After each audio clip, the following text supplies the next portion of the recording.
This show is brought to you by Aggressive Marketing Solutions. Do you remember the first thing you did when you started your business? You got a website, you made a Facebook page, and you were so excited because you're going to make millions with your new idea. But then nothing ever happened. Posting didn't get you customers. Your website wasn't doing anything for you. The only people on the internet that had success have huge followings, and your main source of new clients became the old-fashioned word of mouth. My name is Christian Hill, CEO of Aggressive Marketing Solutions, and I'm going to show you the 3 secrets to generate consistent leads using the internet without having a single follower. And I'm going to do that for free. For free. All you have to do is visit aggressive.com today. Aggressive.com today. Hello and welcome to Shaping Success. I'm your host, Wes Tankersley. This is episode number 18 with Dave Conrey. Dave is an artist as well as many other things that we'll talk about because I don't know if Dave knows, but he motivates a lot of people. So Dave, welcome to the show. Oh, thank you. Thank you for having me, Wes. Appreciate it. Yeah, I'm glad to have you on here. You know, I've noticed a lot of people on TikTok. It seems kind of like they put us in this niche a little bit better than anything else. And so it's been great to be kind of around people who motivate and talk to people the way that life is in general. So can you go ahead and just tell us a little bit about yourself? I mentioned that you're a graphic artist. Go ahead and tell us just a little bit about yourself, where you're from, and let the audience know a little bit about you. Yeah, thanks. So I'm an artist designer based here in Southern California. My home is in Long Beach, California. And no, I don't know Snoop Dogg. That's ultimately the question I get almost immediately after saying that every single time. So as you can see the canvas behind me, I paint art. And I also have, in the last several months, I've been painting a lot of unusual things, like more three-dimensional objects. Like I've been doing hats like this. I paint on little vinyl collector toys once in a while, and what's gotten me a lot of notoriety on TikTok is like I paint on cans kind of like this, and most of these are just experiments, trying to see what hits and what doesn't, and the tangible things have been really good. Also, I do a lot of design work, so normally I would do a lot of client design-based work, but a lot of the client work has dried up over this COVID-19. So I've been designing a lot of things for myself, like products, merch, things like that.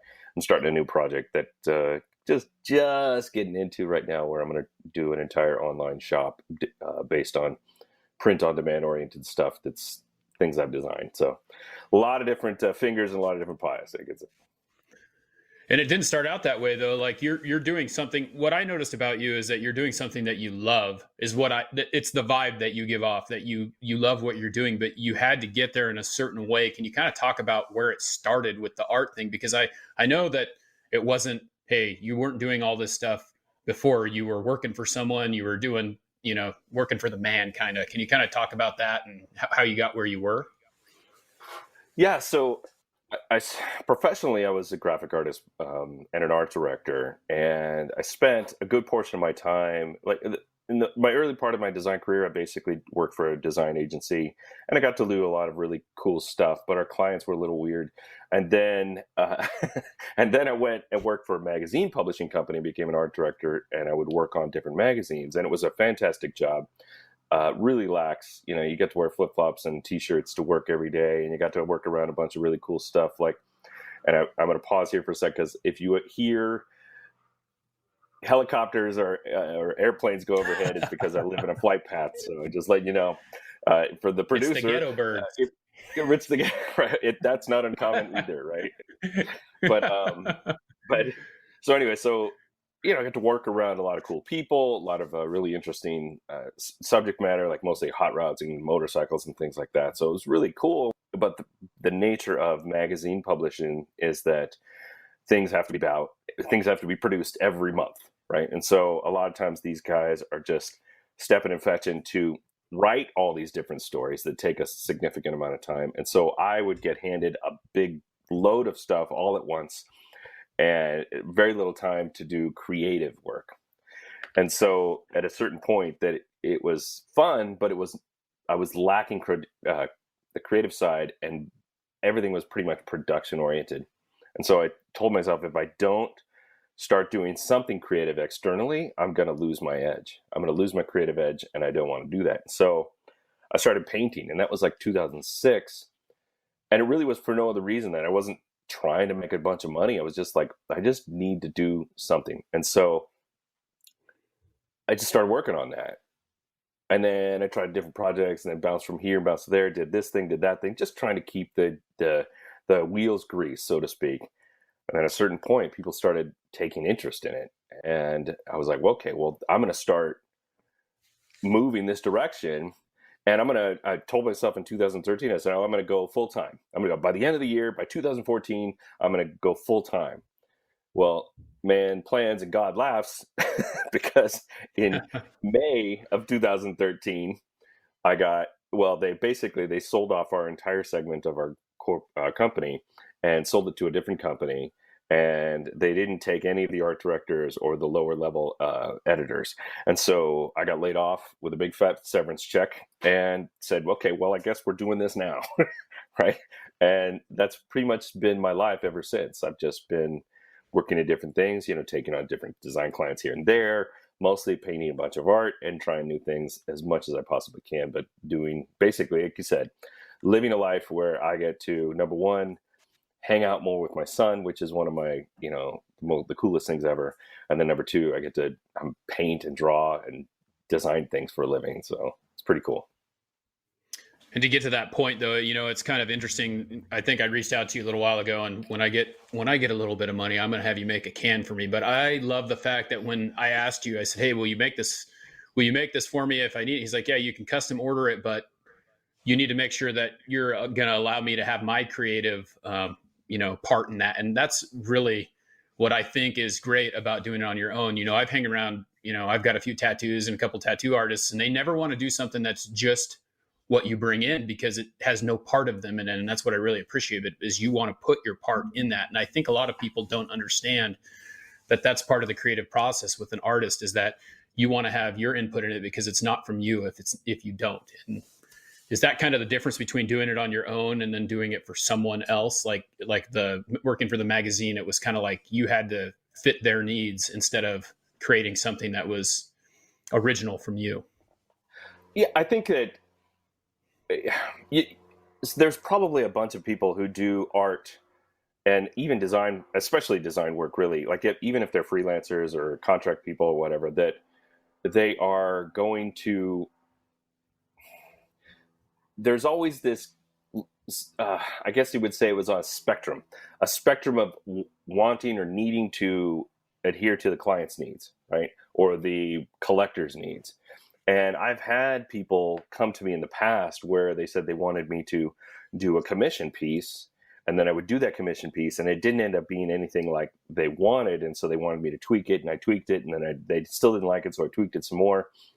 And that wasn't, like, it didn't feel good to me, and I felt like at the end of the day, they didn't get what they wanted. And so now I would say that it's not common. But I'd say that like any artist who's doing, especially something that's abstract, like what I've got going on back here behind me. Sorry, the helicopters are really on fire right now. I hope it's not translating, but I think that coming out of the gate and just telling people right out of the gate, like, listen, I want to make whatever it is that you want me to make for you, but you need to understand that creative license is an important factor in my work. And that way it just kind of sets the parameters in the beginning. And I think more artists who do commission work or designers who do design-oriented work, if they came out and said that right out of the gate and created this expectation, then the clients would have a better understanding of that. I think what you have to back that up with, though, is that you have to have a clear identity to the work that you do. Your work, like people need to be able to look at your work and say, okay, I see what you mean. I understand exactly what you're talking about, and then I expect something relative to that, as opposed to like, oh, I do this other thing over here, and I do a different style here, and I do something completely different for these types of clients and these clients and whatnot. So you really kind of have to truly identify with who you are as an artist to do that. Yeah, and the art stuff is awesome. It's kind of what at first I don't know how TikTok creates this, but I was looking as I see this art, I see you do your paint cans and all that stuff. And I thought it was really cool just to see someone painting on a spray can like you did. But then I started to notice something different that, they have their algorithm or whatever, and they start placing you with these people that you choose. But what I noticed, and you'll see kind of on your title there, I put that you were a motivator as well, because I get this from you. You know, you're talking about life lessons and things that you learned along the way. And I think that it's a great avenue for you to put that out there. How much time do you think you really spend? You know, you talk about your art a lot, but I feel like, you know, probably 50% of your posts are talking about life in general and how to get things done. Like your mantra, you know, the doing work thing is something that just resonated with me. And I'm sure it resonates with other people. Yeah, I think it's kind of been a thread through my stuff. In fact, it's honestly, if I really look at it, Wes, that what I've realized about myself is that, or what I realize that people enjoy in me is that, right? That I have always kind of spoken to my truth in that respect, and that doing the work and getting it done is really the one thing that makes my success. And there are no shortcuts. There are no, workarounds. And the idea that some people might be fearful of some of that stuff is like, well, okay, let's talk about fear and let's figure out a way around it, right? And that thread, has been there all the time. And I think that that's what's brought more people to me. And so I came to the realization some time ago that people might like my work, they might like my design, but they don't stick around for the art. They stick around for how I show up. And if I show up with this energy of helping people, right, and wanting to feel good and wanting to motivate people, then it feeds them, but then turns around and feeds me too. When somebody tells me that I motivated them to create something, I mean, that's the coolest thing ever. Would I like them to buy some of my art? Sure. But maybe they're in a place where they can't, or maybe they just want to make their own. And if I inspired them to do that, then that's the best, right? So I really do embrace that, and I enjoy it a lot. Well, and I think it's funny because, this is kind of my side gig, I guess, is what you would say right now, because as being, wanting to be a motivational speaker, wanting to reach so many people, I can't really do that, but you're selling that success. You're teaching people that, hey, it doesn't matter what it is. But then on the same token, there is so much out there that you can do to spread this word. It's not just, you're not the only artist in the world. And there's plenty of people out there who like your art, but they may like something else. And if they can create something on their own, that's great. And I think that that's a great way to prove that, if you think of that as success, that's great. You're helping other people be successful as well and doing the work, Right. And the interesting thing too is that when I say people express their creativity, it's like that doesn't necessarily mean that they're going to become professional artists or professional designers or illustrators or whatever. Maybe they just need a little bit of creativity in their life to kind of make everything else seem a little bit cooler. Maybe they just need to look at life from a different perspective. The whole reason I started painting was to add creativity. And yes, I was in an artist type career before, a designer career before that, but having that creative outlet just makes my entire world a much more interesting place. And so if somebody gets motivated to make paintings or make their own hat, then maybe they go into the rest of their life a little bit more carefree and open and look at things a little bit more creatively when they do it. So. Yeah. And it's hard. I mean, I kind of, I fit in that too. Cause like, I drew a little bit when I was a kid and things like that, but like you start to do something. And when you really don't think you're that great at something, you just kind of like, oh, I'm going to do something else. You find that different outlet. And I started drawing a little bit when I started doing all this stuff a couple months ago, and it was kind of crazy. It's like, wow, it's one of those things that it kind of humbles you at first because you're not that great at it, but it does give you something different to do, something to look forward to, no matter what it is. I mean, you look back here, I mean, you can kind of see I got a couple guitars back there. I can't play them, but I'm trying to learn how to do it. So it's nice to have a goal of something else that you can do. And I think you do a great job of motivating other people to do that or just find a creative outlet. So great job doing that. Oh, thanks. Yeah. Yeah. And I think that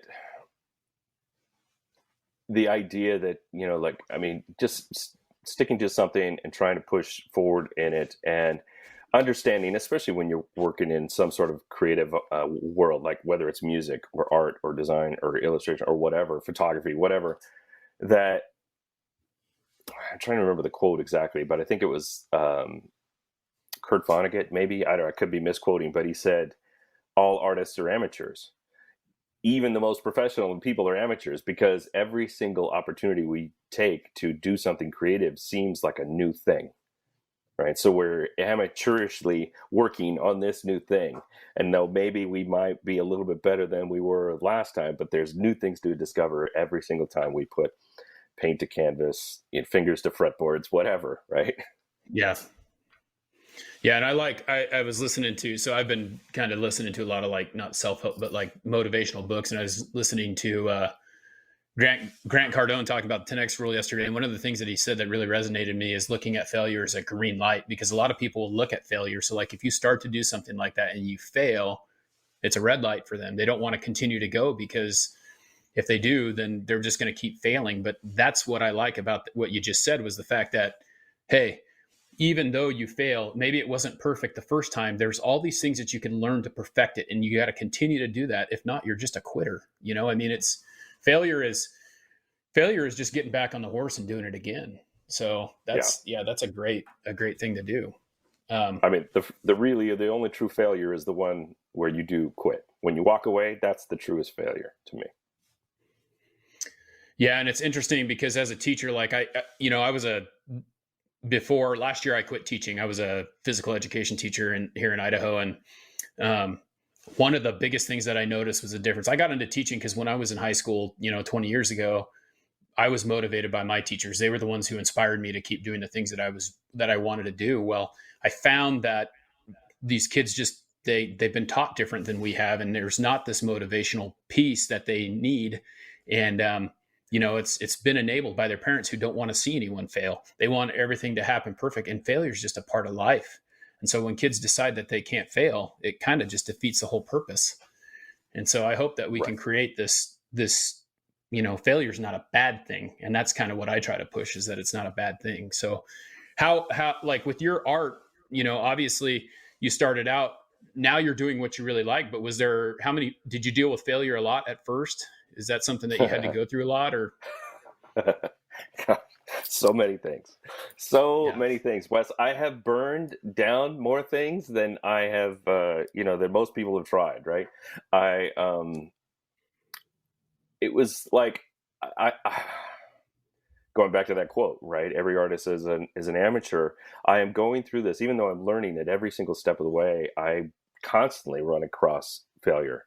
I constantly run across little moments where it's like learning opportunities to do something different, or to say, hey, look, that did okay, but it wasn't exactly what I expected it to be. It wasn't exactly what I wanted. And so I'm not going to do that thing again. I'm going to go do this other thing. Right. And so I do that on a regular basis. And the longer I do this, the more focused I stay on what my actual goal is, the clearer all of that stuff becomes. And so I've tons and tons of failure behind me, but I wouldn't have gotten here without all of that experience first.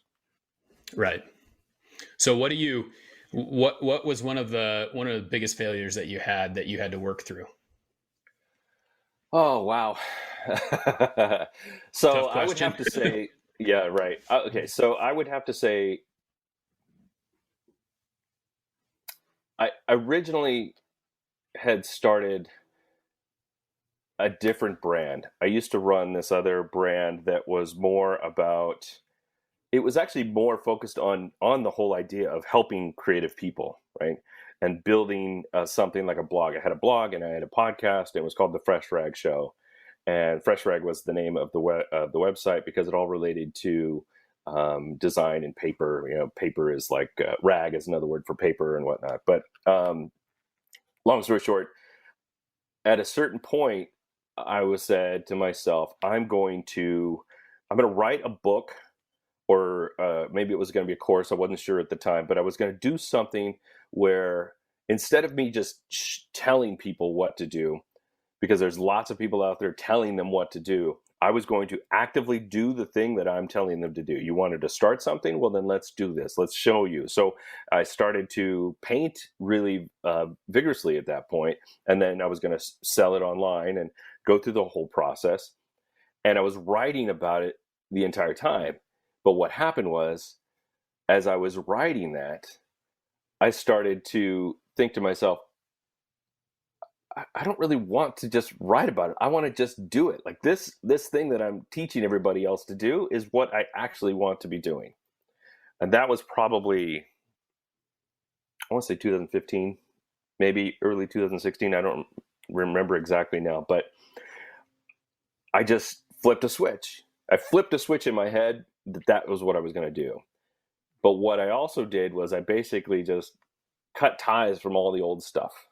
I essentially just said, no, not going to do that other stuff. And I just literally burned it all down.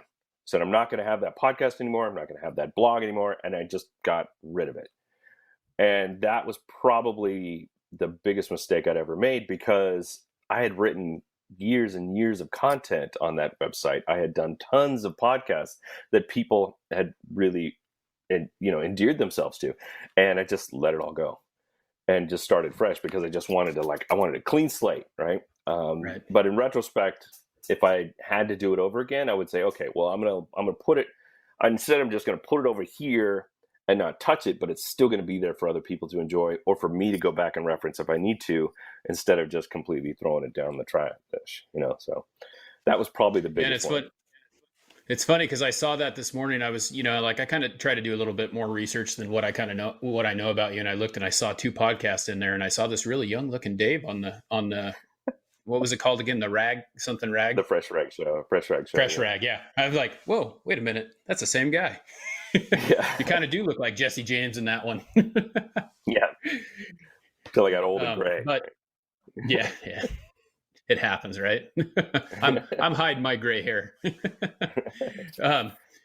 But the great thing about that, though, is I noticed too, and I love these podcasts. These are kind of things that I listen to because my job, I sell window coverings for a living. So I'm driving around back and forth to people's houses, and I listen to podcasts, and I've been listening to Shane, and I've been listening to a couple other people, and I'm going to start listening to yours. It doesn't look like you do it very often. You do it about once a month or so. Is that what you're looking at? Actually, so here's the thing: is I've actually pushed away from the podcast as well right now and focused largely on video, because I was really seeing a lot of flattening of the curve on the podcast, no matter what I tried.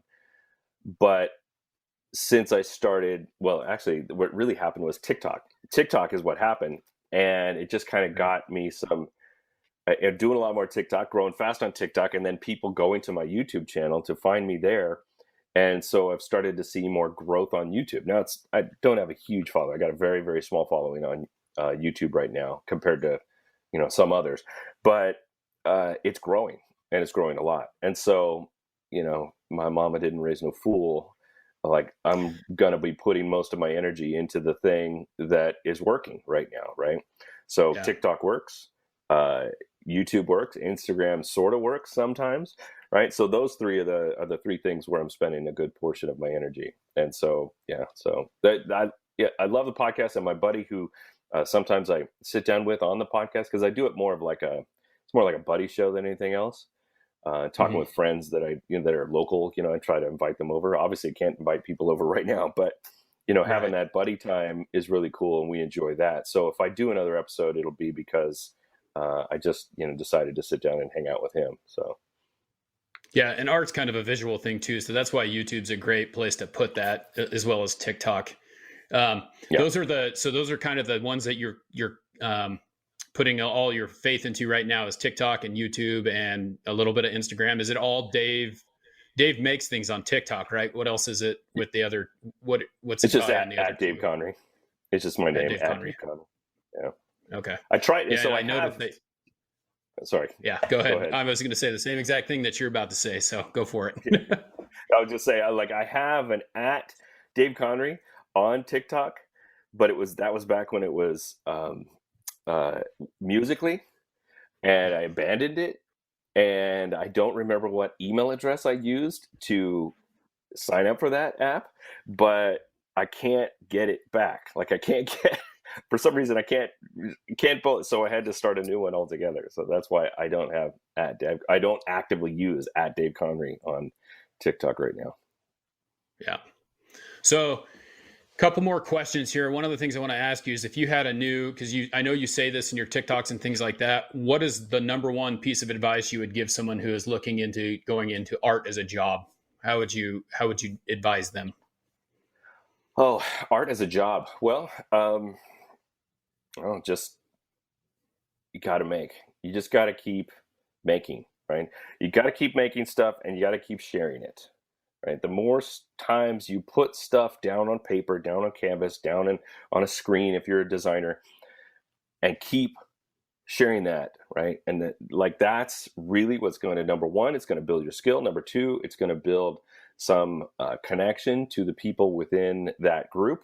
And maybe eventually some of those people share you, and some of those people come over and they commiserate with you. Or you have people that, who come over to my TikToks who have no interest in necessarily art or doing art themselves, but they come hang out with me because, like you said, I get the juices running, right? So yeah, just keep making and share it, get it up somewhere to sell it.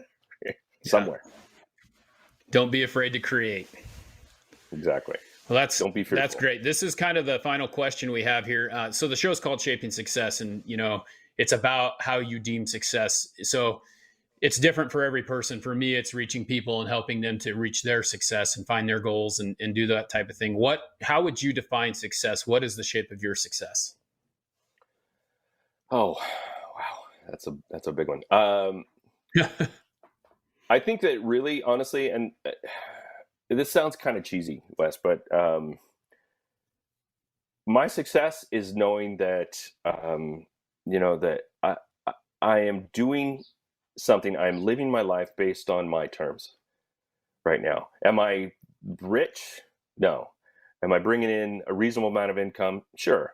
Could it be better? Yes, absolutely. But I'm not dictating anything based on what other people are telling me what to do. And I think that really why that is important for me is not just for my own happiness, but really it's for my son, who really is the main reason why I do anything. And for him to watch me and see that you don't just have to become go get an office job and be successful doing that thing. You can be happy with, simple things without having to worry about money and cars and big houses and all that stuff. Right? Maybe that's your thing. Maybe it's not, but he's watching me do what I love and be happy in it. And so hopefully he'll do the same, whatever that is, when he gets to be old enough to pursue whatever it is his dream is. Yeah, and that's not cheesy at all. I think that's great because I think that a lot of people don't understand that. And I've spent my whole life being told that I needed to go to college, I needed to get degrees, I needed to do all these things that the normal people do to make money, to be successful, to have, that great house, that great car, and all those things.